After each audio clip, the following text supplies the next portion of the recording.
আজ বানাবো একদম ঘরোয়া উপায়ে এগ পাস্তা।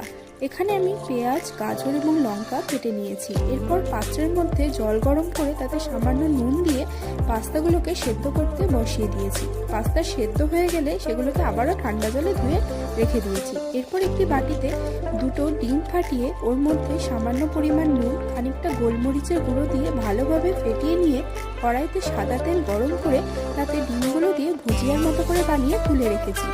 এরপর আবার সেই কড়াইতে সামান্য তেল দিয়ে কেটে রাখা সবজি যেমন গাজর, পেঁয়াজ এবং লঙ্কাগুলোকে দিয়ে ভালোভাবে 5 থেকে 8 মিনিট মতো শ্যালো ফ্রাই করে নিতে হবে। তোমরা চাইলে এখানে বিভিন্ন সসও অ্যাড করতে পারো।